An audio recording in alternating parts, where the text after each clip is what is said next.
TC, I have a great Christmas, well, for you, birthday Christmas. Birthday Christmas, because both. your birthday comes so close to Christmas. You celebrate the two of them together. You really don't, but okay. So it's a great gift idea from our friends at Parks Casino. Concert tickets. Ooh. Parks Casino and Sportsbook, the #1 casino in Pennsylvania. Now, here's the question. What would I get for you? Okay. Big and Rich, Ooh. January 21. I like Big and Rich. Comic Kathleen Madigan, January 28. Deep Purple, little Smoke on the Water for you, TC, February 10. Comic J.R. de Guzman, February 4. I think I did all right with that name. Candidly, I don't know this entertainer, but I'm attracted to Gin Blossoms. Fun. Gin Blossoms. Sounds perfect. It's a great name. Can you drink and watch? Maybe I'll get you a pair of tickets for Gin Blossoms on February 25. Plus, watch and wager on the soccer matches at Parks Sportsbook. Dine at the award-winning Parks Casino restaurants. Visit parkscasino.com for tickets and all. I got to tell you, it's a hell of a lot of fun to be at Parks. It really is. I had a wonderful night up there recently with my friend Mike Baldini. Got to be 21 or older. Gambling problem, call 1-800-GAMBLER. Time now for the headlines from Smerconish.com, the newsletter. Yesterday, 15,989 votes cast. The U.S. should focus more on supporting the Chinese import of the mRNA vaccines developed by Pfizer and Moderna, or encouraging protests opposing President Xi. 71.76% said, give them vaccines, if they'll take them, if they'll pay for them. And a lot of you correctly said, hey, Michael, why are you making this a binary choice? Why can't we do both? Why can't we do both? The Chinese showing no willingness to let up the pressure that they've exerted on those protesters to date. And kind of related to today's poll question, where it's very simply, pick a side, Musk versus Apple. Pick a side, Musk versus Apple. As the Wall Street Journal says today, potentially a bruising battle between the world's richest man and the world's most valuable company. Apple's got big leverage. I mean, Apple is a big advertiser, and they control, they control that app store. I mean, they control who gets on that phone. And then they extract like a 30% take. The VIG is like 30% for the first year and then 15% thereafter. Would Apple ever drop Twitter? Can you imagine if Apple ever said to Twitter, because of speech, content, speech moderation, and if you think they would never do it, they did it to Parler.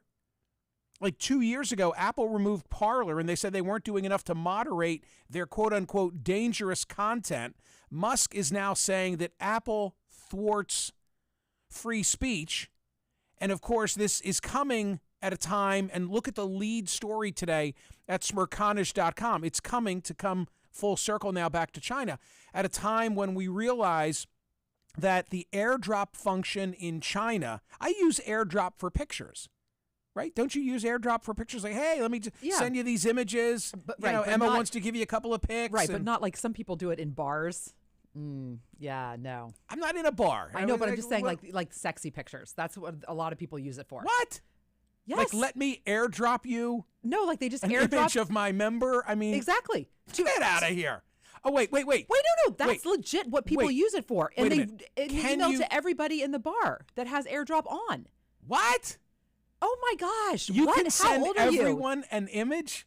If they have airdrop activated and not set to private, yes. That's the whole point. Okay, and so it just goes. Right. I know it for the protesters. That's what I'm getting to. Oh, no. It just never occurred to me. It never occurred to me. Hey!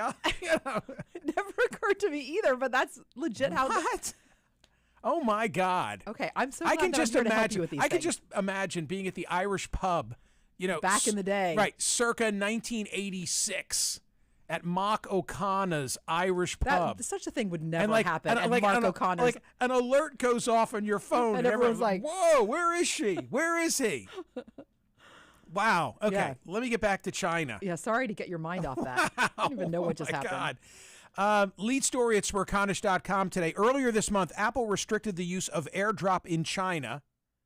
The file-sharing tool for iOS was used by protesters to communicate freely without the risk of censorship because the tool uses direct connections between devices, creating a local network that cannot be monitored by government internet regulators. Initially, people could choose to receive airdrops from everyone nearby. See? However, a recent iOS update has made that impossible. The update made a change to AirDrop's usage that only applies to mainland China, while the rest of the world can still use it to communicate as before. Now, they say this is going to be the policy globally, but they started it in China at a time when the protesters need that form of communication to be in touch with one another. It's hard not to look at it. As I said, I've wondered, is there a benign explanation? It's hard not to look at it as Apple bowing to President Xi and the Chinese, because the Chinese are now at loggerheads with these protesters. The basics were first reported by Bloomberg. According to Bloomberg, Apple will roll out the Everyone for 10 Minutes feature globally next year. It's not clear why the feature was first suddenly rolled out in China. So I'm getting to the issue of Musk or Apple. Look, I'm a Musk fan. I'm an Apple fan. I'll be in the Apple store today. I've got an appointment that you scheduled for me at the Genius Bar. You do have a Genius Bar appointment. I was going to remind you, but hopefully they have your... terrorized when I woke up. It's a terrible feeling. Was it yesterday or the day before?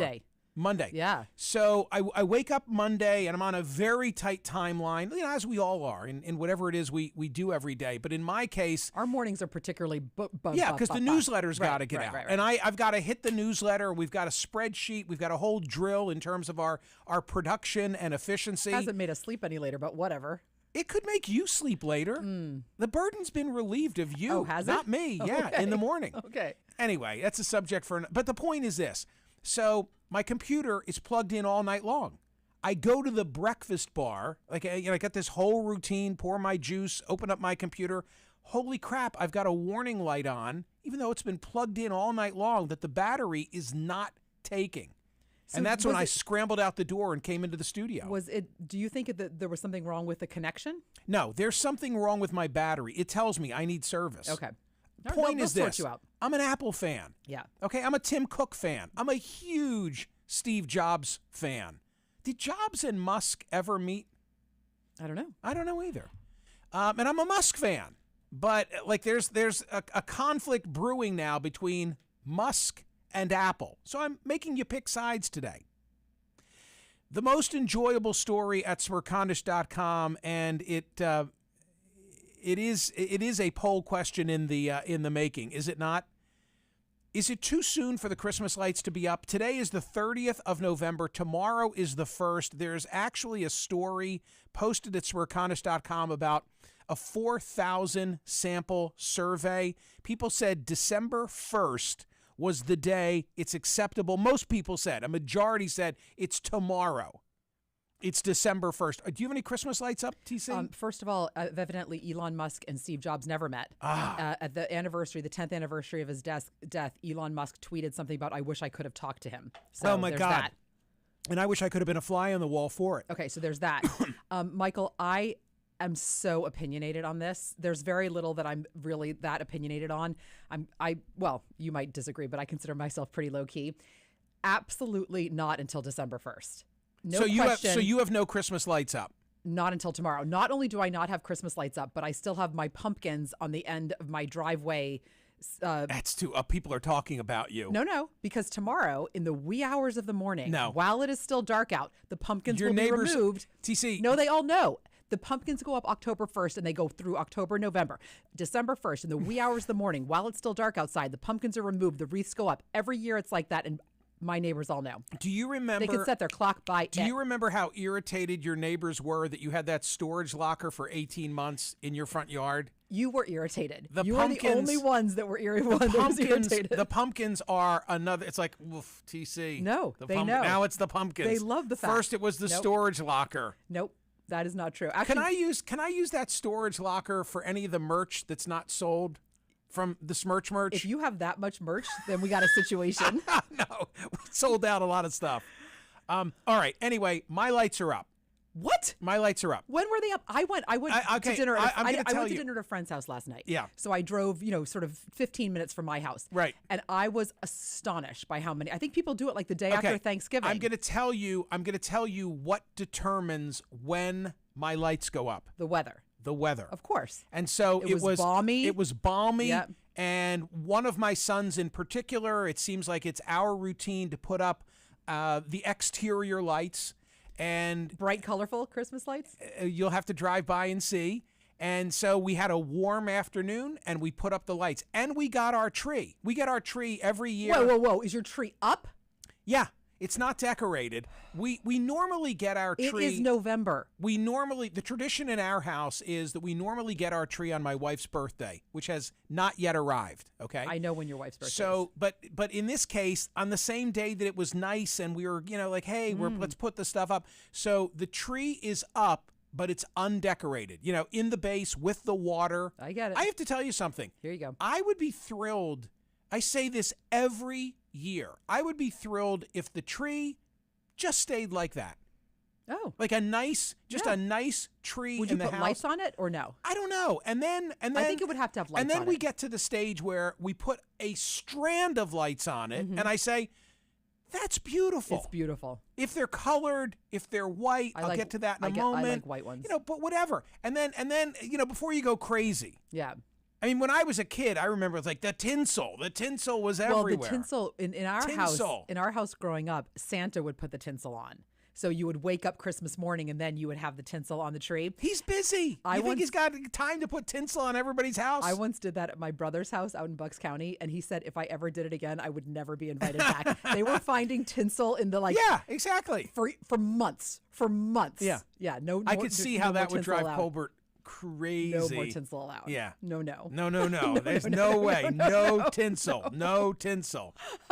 What time are we eating, Mary? Okay. The lights. No. He's in charge of that, and it's all on a spreadsheet. What time? By 15-minute intervals. Oh my God. Come on. Okay. I don't want to do my whole rant. And Why not? I don't know. We might have new listeners. I don't know if I'm going to do my rant at any point, but I want to say something to new listeners. Okay, good. Which is that a part of my radio history, if there's like a segment for which I'm well known from years ago, before SiriusXM, before national syndication, the short version of the story is that one day I came on air. This was pre-TC. Go ahead, say it. A very dark and lonely time. There was still good radio that was generated then. Why? Why so obnoxious about it? So I think it was, I probably have it in the column that I wrote, but I think it was on my wife's birthday. I was doing afternoon drive. Okay. This is my memory. Okay, this go is ahead. my memory. Your memory. That Afternoon drive. I was doing afternoon drive, and I said, and the kids were younger. It breaks my heart to even think about it. Here we go. But I said, after the show today, it's my wife's birthday. We're going to go get the Christmas tree. And it then morphed into totally extemporaneous me saying, and then we're going to go home, and then the tree is going to get bathed in white lights. Because I've become a white light person. We've become a white light family. Our home is bigger than the home, at least in which I was raised. And somewhere along the way, we abandoned our colored light roots and became white light people. You got fancy. And yeah, I was talking about how it's really not who I am. I'm a colored light person at heart. You abandoned your roots. And I got all worked up over it, and the audience totally responded like, yeah, let's go back to Kmart, get our colored lights, the big fat gaudy bulbs, and it became a whole thing. It became a whole thing.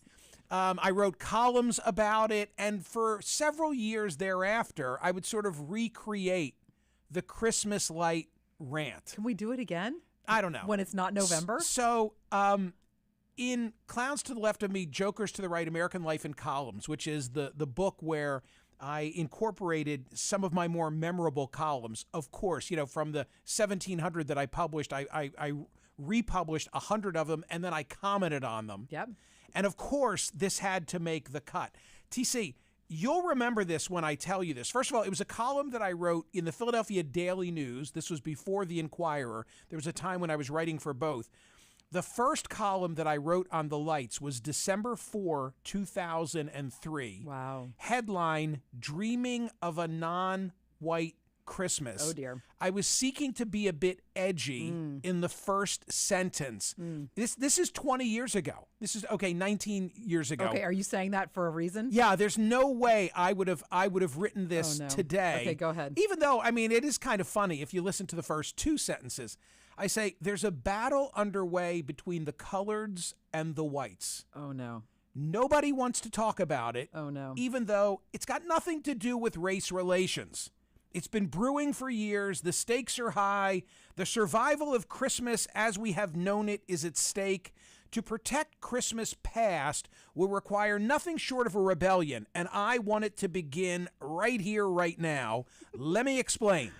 With Black Friday behind us, the mad dash toward the holidays is underway. You know the drill. First comes the shopping, then the holiday tipping, then the caroling, then midnight mass, and finally the gift giving, and all along the way there will be decorating.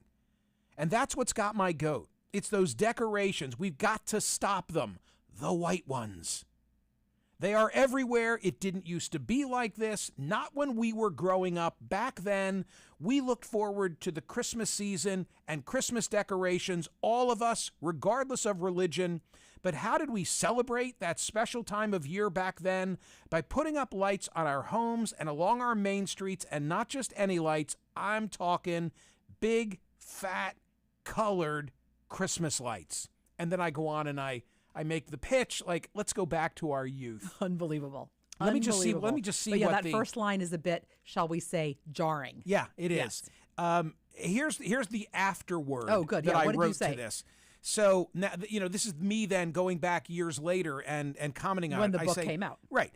This column sprung from an extemporaneous monologue I delivered on radio 1 year earlier. Coming back from a commercial break, I told the audience that after my program ended, I planned to pick up my wife and the kids and go pick out a Christmas tree at our local firehouse, as was then our custom on my wife's birthday, December 7th. You were right. Then I observed that we'd become a white lights people like the rest of the families in our neighborhood, and I said I felt as though I'd abandoned my colored light childhood roots. Well, the phones began ringing off the hook with callers offering similar confessions and observations about how they too had grown up in a colored light home but had somehow become white light people. It was one of the more memorable segments of radio with which I've been associated.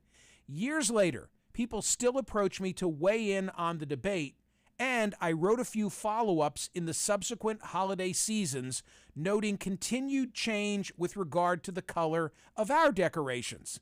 For the Sunday Inquirer on December 21, 2014, I wrote, I no longer wanted to be the sort of faker who displayed white lights, and for a decade, I walked the walk. My family hung colored lights outside our home and on our tree in the family room, but not this year. The tipping point came when my wife relayed that after driving past our home, a friend, Dr. Martin Snyder, derisively referred to the exterior of our home as Whoville. That was it.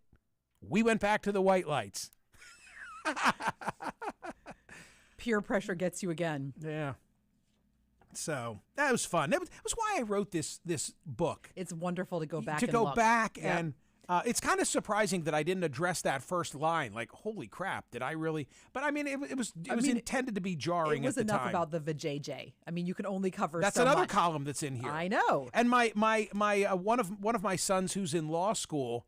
That's a long story, but he discovered he said that a column that I wrote about tort reform, was cited in a couple of law review journals. That's not the interesting part. The interesting part is, so now he goes looking for the column that I wrote. And I think it's in here. And it's headlined, 2 Good Reasons to Oppose Tort Reform two good reasons to oppose it. And it's about a case that I wrote about of a woman having a double mastectomy. Oh, my. And if she doesn't have pain and suffering as a complaint, then she can't really have a valuable lawsuit. How do you tell a woman who, because of a misdiagnosis, lost both of her breasts, oh my goodness, that she can't be compensated for pain and suffering? By the way, how did we just go from Christmas lights? I so agree with that. Wow. Yeah. So I was seeking to be provocative. Right. Two good reasons to oppose tort reform, but my son now in his studies comes upon it. So anyway, I'm not even hawking the book. So happy last day of November to you. Yeah. Anyway, go put up your lights. Are we saying now? Tomorrow. Okay. Well, whenever. Get your lights up. Colored lights, white lights. I don't know. I don't know. No lights. If you're not celebrating. Now put up lights. Lights are fun. Lights are fun. Just get them down in a hurry. When do you take yours down? I don't put up external Christmas lights. I have a tree lit. I have a tree lit all year. That's not Christmassy. Ladies and gentlemen, today's poll question at Smerconish.com. Pick a side. Musk or Apple? Apple or Musk? See ya.